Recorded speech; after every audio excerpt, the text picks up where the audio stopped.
On va parler maintenant de La Nuée. C'est un film dingue dans la lignée des oiseaux d'Hitchcock, mais là, ce sont des sauterelles qui vont devenir une menace. Le pitch, une femme doit sauver son exploitation agricole et se lance dans l'élevage de sauterelles, nouvelle protéine qui devrait être rentable, mais c'est là que les problèmes commencent.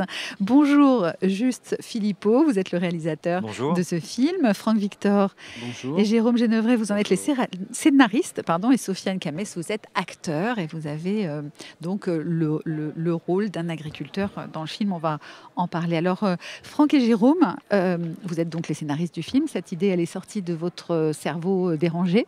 Elle est Comment sortie vous du en cerveau. avez eu l'idée Pardon, elle est sortie du cerveau dérangé de Jérôme. de Jérôme?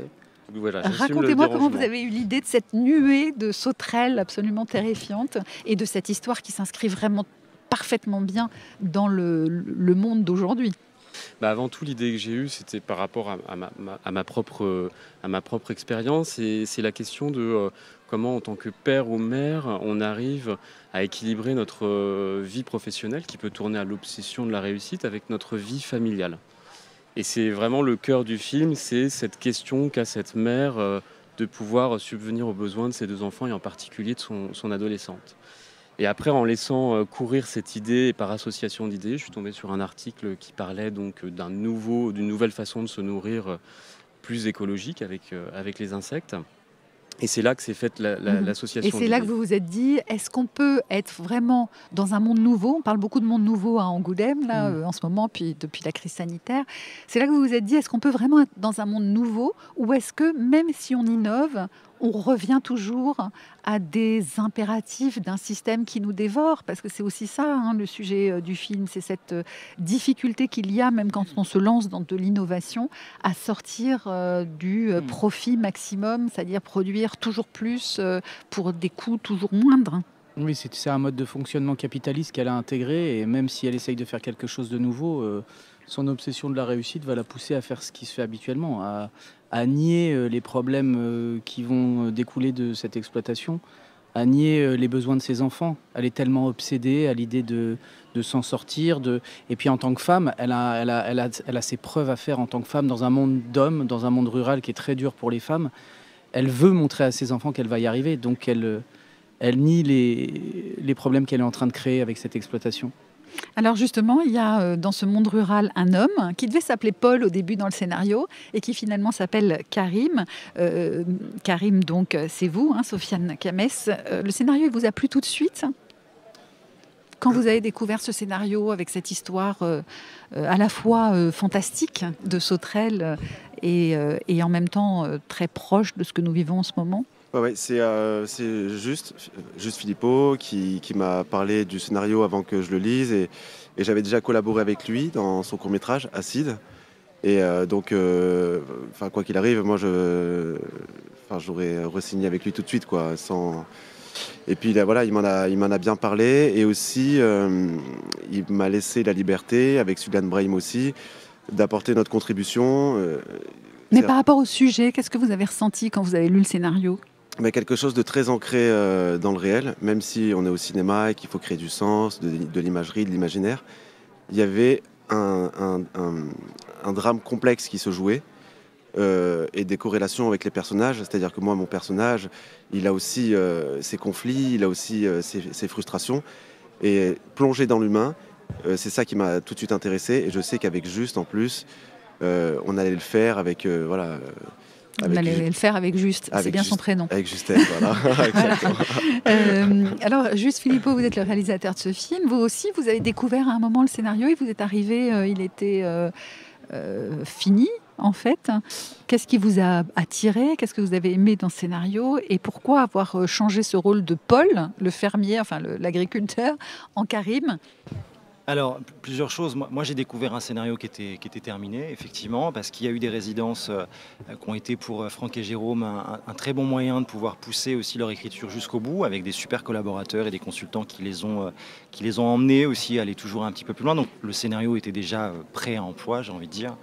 Moi je suis tombé amoureux d'une image, je ne peux pas la dévoiler parce que j'ai envie que les gens aillent voir le film. En tout cas, il y avait le sens du sacrifice. Et c'est vrai que quand on parle de Virginie, on se dit qu'elle fait ses choix, elle a toujours de bonnes raisons de faire ses choix et de bonnes raisons de rentrer dans un engrenage, parce qu'il y a des enfants, parce qu'il y a un loyer à payer, il y a une école, il y a des moyens, il y a des...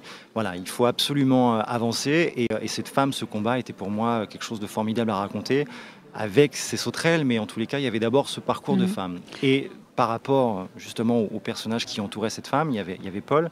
Et moi, j'avais envie de travailler avec des comédiens que je trouve excessivement talentueux et de prendre des risques sur des personnages qu'on n'a peut-être pas encore vu beaucoup dans le cinéma français, avec des visages qu'on voit de plus en plus, mais qui doivent ouvrir, qui doivent, je sais pas, bouger les lignes, en tout cas prendre des risques. Et j'avais envie de prendre un risque avec un comédien que je trouve très talentueux, qui avait aussi envie de prendre des risques et de trouver un personnage, je ne peux pas dire nouveau, mais qui devait être voilà, singulier et en même temps extrêmement humain, extrêmement ancré dans la réalité, parce qu'il y a plein de nouveaux entrepreneurs, de nouveaux parcours, des personnages qui changent de vie complètement. Et voilà, et c'est aussi une France d'aujourd'hui. Le film s'appelle La Nuée, il est présenté ici à Angoulême. Comment on fait pour tourner avec des sauterelles ?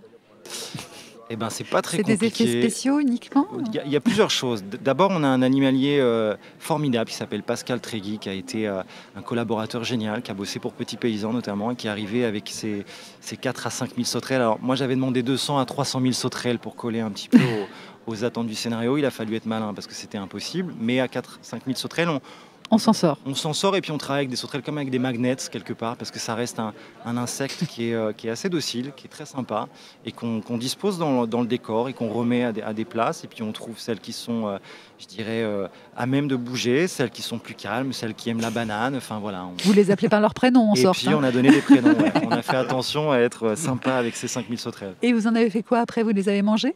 Non, on les a pas mangées. Alors quand elles sont adultes, elles meurent au bout de 15 jours. Ouais. Donc voilà, elles ont une belle vie de cinéma, elles sont mortes. Et celles qui sont mortes, finalement, on servi à des scènes où on avait besoin de sauterelles mortes. Mais voilà, on a accompagné les sauterelles jusqu'au bout de leur existence. Ça vous a pas fait faire des cauchemars, vous les acteurs, toutes ces sauterelles ? Disons que Suliane Brahim s'est très bien débrouillée parce qu'elle les côtoyait tous les jours et franchement, elle a été impressionnante. Et pour d'autres personnes, c'est un peu plus compliqué comme moi. Alors elle, on peut dire, sans dévoiler le film, qu'elle se blesse et que les sauterelles boivent son sang, ce qui a pour effet de les doper.